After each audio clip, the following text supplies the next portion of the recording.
आज हम एक्सरसाइज 1.3 का फर्स्ट क्वेश्चन करेंगे। मैंने देखा मोस्टली बच्चों को ये क्वेश्चन जो है ना वो बहुत टफ लगता है, लेकिन मैं आज आपको 4 इजी स्टेप्स बताऊंगी जिनकी हेल्प से आप इसको इजीली कर पाओगे सॉल्व। और हाँ, आपको थोड़ी प्रैक्टिस करनी पड़ेगी। अब जब आप प्रैक्टिस करोगे आपकी अंडरस्टैंडिंग और ज़्यादा बढ़ जाएगी और आपको बिल्कुल ईजी लगेगा ये सम। तो चलिए शुरू करते हैं। Prove that √5 is irrational number. उसने बोला कि इसको इरेशनल प्रूव करो। पहले हमने उल्टा सपोज करना है, हमने मानना है कि ये इरेशनल नहीं ये रैशनल है। तो चलो शुरू करते हैं इसका सोल्यूशन। सबसे पहले करेंगे स्टेप नंबर 1। स्टेप हमारा है अजम्पशन। फर्स्ट ऑफ ऑल हमने अज्यूम करना है कि ये एक रैशनल नंबर है।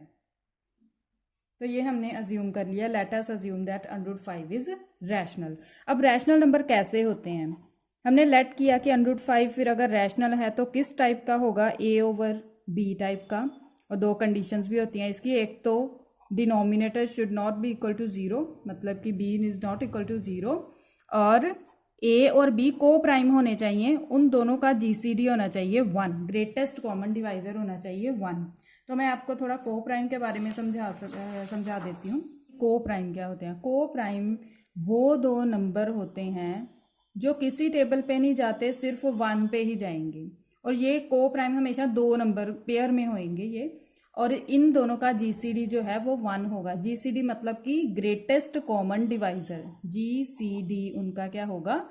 ओनली 1 होगा। वो होते हैं को प्राइम। तो यहाँ पे A और B क्या है? को प्राइम है।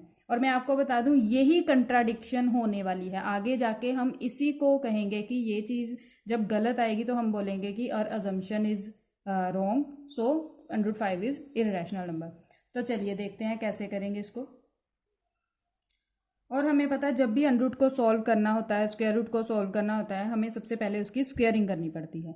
तो वही हम यहाँ पे स्टेप नंबर 2 लेंगे, स्क्वेयरिंग बोथ साइड्स।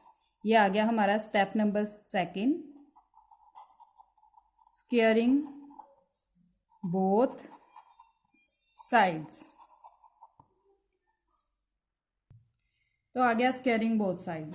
हम √5 की स्क्वेयर करेंगे और इधर राइट साइड A/B की भी स्क्वेयर करेंगे।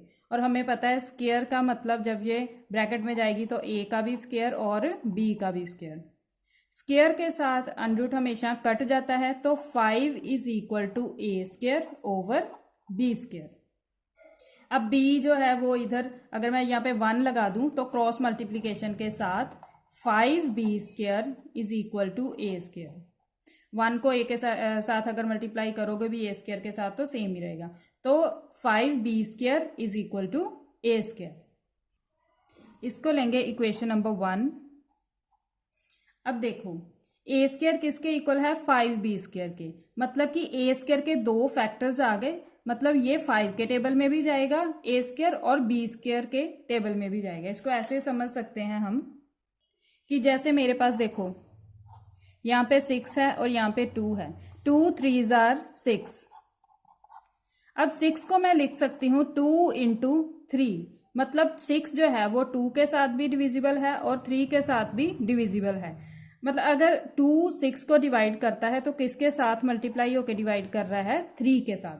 तो इसको ऐसे ही लिखेंगे कि अगर 5 जो है 5B² इक्वल टू A² है, तो this shows that A² is divisible by 5।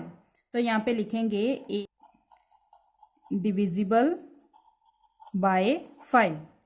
अब अगर A² डिविजिबल है 5 पे तो A भी डिविजिबल होगा 5 पे। ये आपके बुक में थ्योरम 1.3 है कि ऑर्डर कोई भी हो, अगर ये A² 5 पे डिवाइड हो रहा है तो ऑब्वियसली A भी उस पे डिवाइड होगा। तो हम यहाँ पे लिखेंगे कि सो A is also divisible by 5। इसको हम इक्वेशन नंबर 2 लिख लेंगे। अब देखो अगर A 5 पे डिविजिबल है तो 5 किसी ना किसी नंबर के साथ मल्टीप्लाई होके ही इसके इक्वल होगा। जैसे कि ये हमने ये एग्जांपल देखी अभी कि 2 3s are 6। अब अगर 2 पे डिविजिबल है 6 तो किसी ना किसी नंबर के साथ मल्टीप्लाई होके ही वो उसके इक्वल होता है।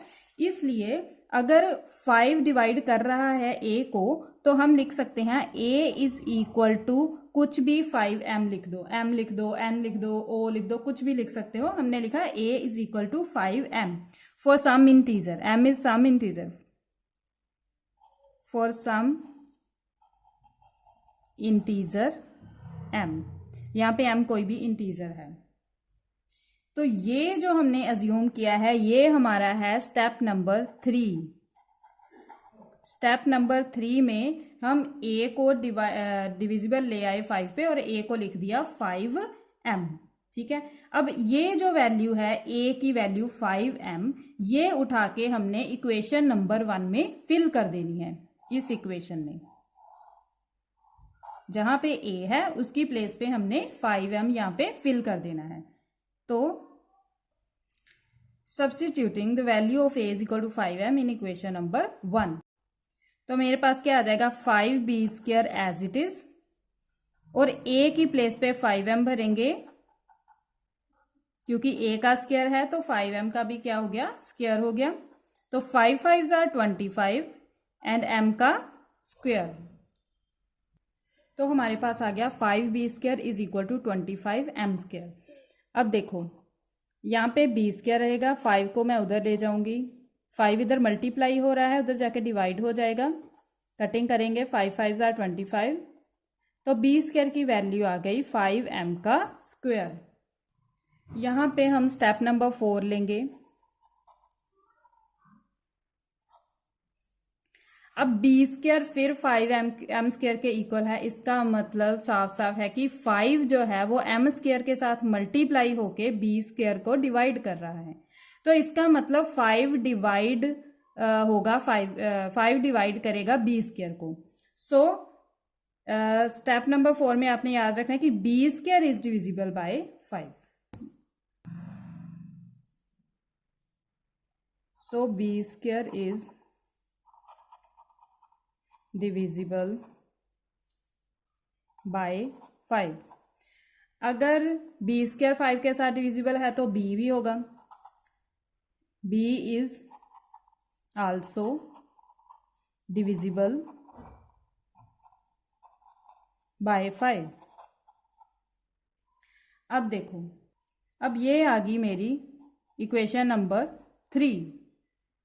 अब चेक करो, यहाँ पे इक्वेशन नंबर 2 में हमने कहा कि a इज डिविजिबल बाय 5, और इक्वेशन नंबर 3 में निकाला कि b is also divisible by 5। इसका मतलब a और b दोनों डिविजिबल हो रहे हैं, डिविजिबल बाय 5, ये दोनों डिविजिबल हो रहे हैं 5 पे। लेकिन यहाँ पे तो हमने माना था कि ये को प्राइम है, ये सिर्फ 1 पे ही जाएंगे, ये और किसी टेबल पे नहीं जाएंगे, इनका जीसीडी 1 है, ग्रेटेस्ट कॉमन डिवाइजर। लेकिन यहाँ पे तो हमने निकाल दिया कि ये 5 पे जा रहे हैं, तो ये हो गई हमारी contradiction. But this contradicts a supposition that A B are coprime. So इसका मतलब कि अगर को प्राइम नहीं है तो ये रैशनल नहीं हो सकता, तो ये फिर क्या है, इररैशनल। Hence √5 is irrational.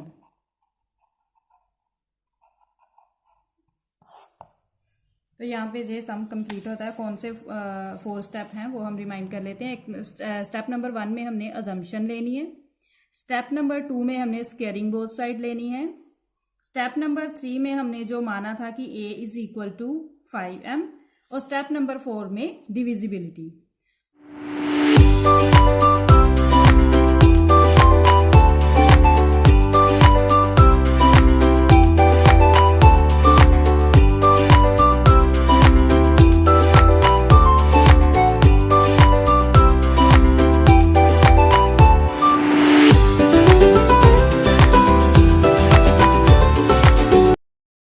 तो सबसे पहले हमने अज्यूम कर लिया, लेट अस अज्यूम दैट ये जो नंबर है वो रैशनल नंबर है। अब हमें फिर पता है कि अगर रैशनल नंबर है तो a बाय b टाइप का होगा, a ओवर b टाइप का।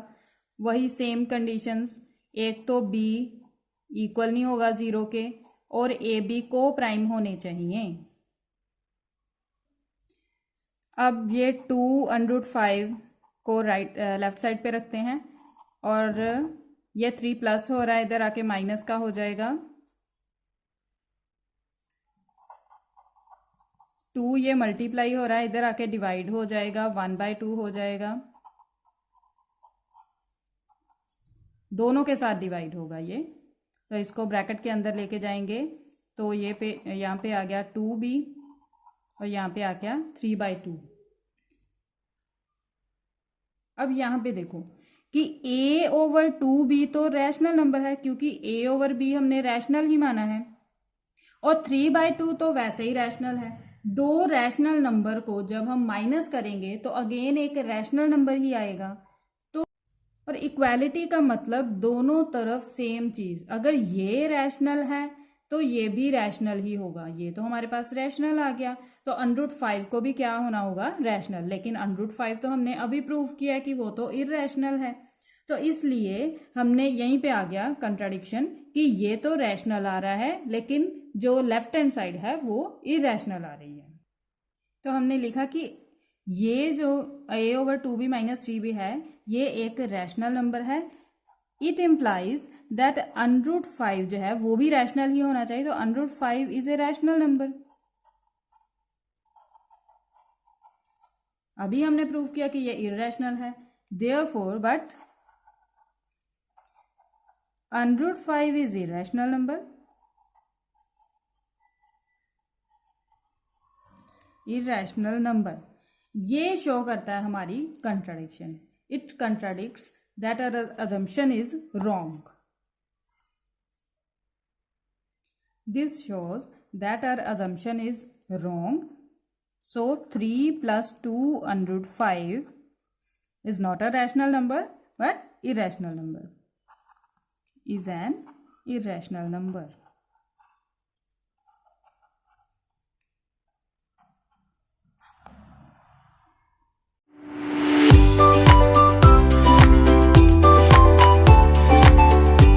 फर्स्ट पार्ट में भी बिल्कुल सेम हमारा स्टेप नंबर 1 जो है same, assume that 1/√2 is rational number.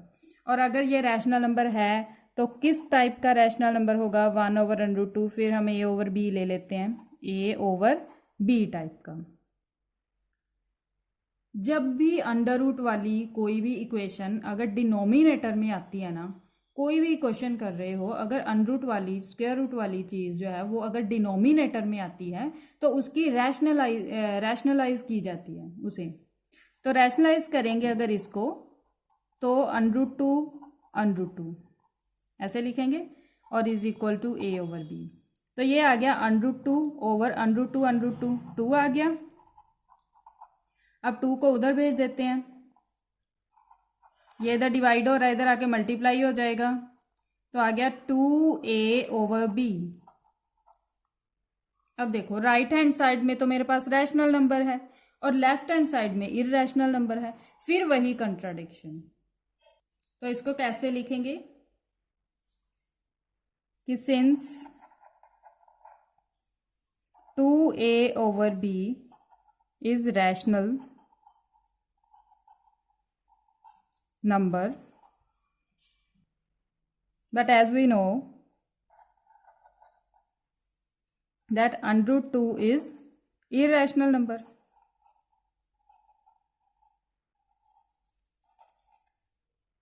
So again wahi, our supposition is wrong, so our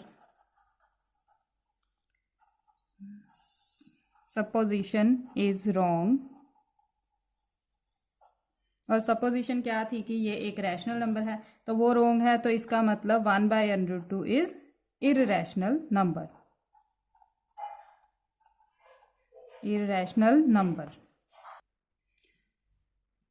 तो जैसे हमने फर्स्ट पार्ट किया है ऐसे ही हमारा सेकंड और थर्ड पार्ट भी सेम हो जाएगा।